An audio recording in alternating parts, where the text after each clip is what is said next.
ഞാനൊരു നെടുനീളൻ സോറി പറഞ്ഞു. കാര്യം എന്തായാലും നമ്മുടെ മനസ്സിൽ ഇയാളെക്കുറിച്ച് ഡൗട്ടുണ്ടായിരുന്നല്ലോ. അത് കുഴപ്പമില്ല സേവിയർ, സ്വാഭാവികമായിട്ടുള്ളൊരു കാര്യമാണ്. പക്ഷേ മൈഥിലി ഇപ്പോഴും പരിപൂർണമായിട്ട് വിശ്വസിച്ച് കാണില്ലല്ലേ? അല്ല, ഒരുപക്ഷെ താൻ ഞങ്ങളുടെ മുമ്പ് പറഞ്ഞൊരു കാര്യമുണ്ടല്ലോ, ഒന്ന് ചേഞ്ച് ആവാൻ ആഗ്രഹിക്കുന്നുണ്ടെന്ന്. ഈ സംഭവത്തോടെ മൈഥിലിക്ക് അത് മനസ്സിലായിട്ടുണ്ടാവുമെന്നാണ് ഞാൻ വിചാരിക്കുന്നത്. എങ്കിൽ ഭാഗ്യം. ഇനി പറ, ഇനി തന്നെ അങ്ങോട്ടുള്ള തീരുമാനങ്ങളെ പറ്റി പറ. പ്രത്യേകിച്ച് എന്ത് തീരുമാനം? ഞാനൊരു യാത്രയെക്കുറിച്ച് പറഞ്ഞില്ലേ, അത് തന്നെ. അല്ല, മൈഥിലി തന്നോട് ക്ഷമിക്കുകയാണെങ്കിലോ? മൈഥിലിയും മക്കളെയും ചേർത്ത് പിടിച്ചുകൊണ്ട് ജീവിതം ഒന്ന് റീസ്റ്റാർട്ട് ചെയ്യണമെന്ന് തനിക്ക് തോന്നിയിട്ടുണ്ടോ?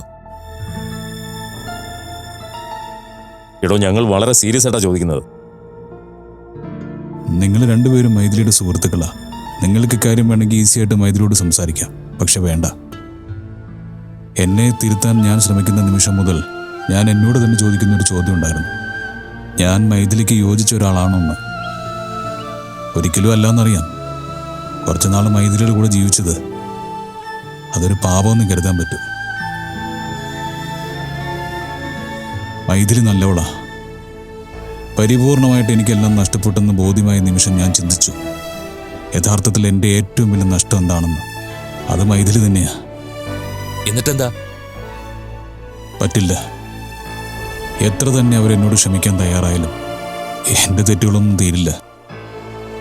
ഇപ്പം മൈഥിലിക്ക് സ്വതന്ത്രമായൊരു ജീവിതമുണ്ട്. മൈഥിലി അത് ആസ്വദിക്കുന്നുമുണ്ട്. ഒരു കാര്യം ഞാൻ രണ്ടുപേരോടും പറയാം. ഈ ഒരു അപവാദത്തിൻ്റെ പേരിൽ പ്രൊഫഷൻ വിട്ടു പോവാൻ മൈഥിലി സമ്മതിക്കരുത്. അയാൾ അയാളുടെ പ്രൊഫഷനെ വല്ലാതെ സ്നേഹിക്കുന്നുണ്ട്. അയാൾ അയാളുടെ മനസ്സിനെ സെറ്റ് ചെയ്തിരിക്കുന്നത് അവിടെയാണ്. അയാളെ ആവശ്യമുള്ള ഒരുപാട് പേരുണ്ട്, ഒരുപാട് രോഗികൾ, അവിടെ കൂടെയുള്ളവർ. അവരൊക്കെ ദൈവത്തിൻ്റെ സ്ഥാനത്താണ് മൈഥിലിയെ കാണുന്നത്. ഞാൻ മാത്രമേ അയാളെ ചെകുത്താൻ്റെ സ്ഥാനത്ത് കണ്ടിട്ടുള്ളൂ. പമ്പര വിട്ടിയ ഞാൻ.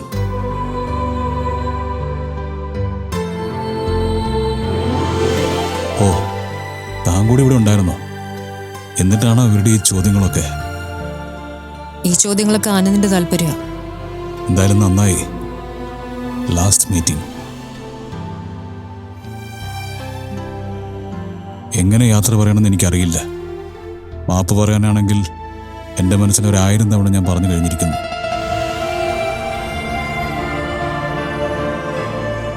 You are great. അതിൻ്റെ അരികോളെത്താനുള്ള യോഗ്യത പോലും എനിക്കില്ല. താനിങ്ങനെ കത്തി ജ്വലിച്ച് നിൽക്കണോടോ?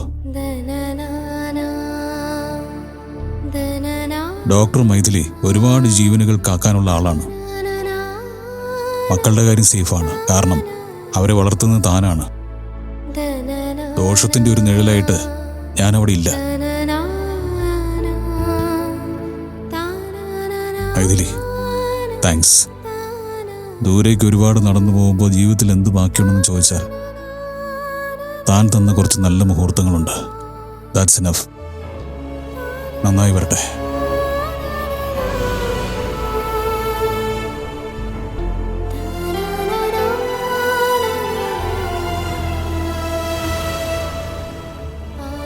പോയി വരട്ടെ. അയാൾക്കും ദൈവം സമാധാനം കൊടുക്കട്ടെ.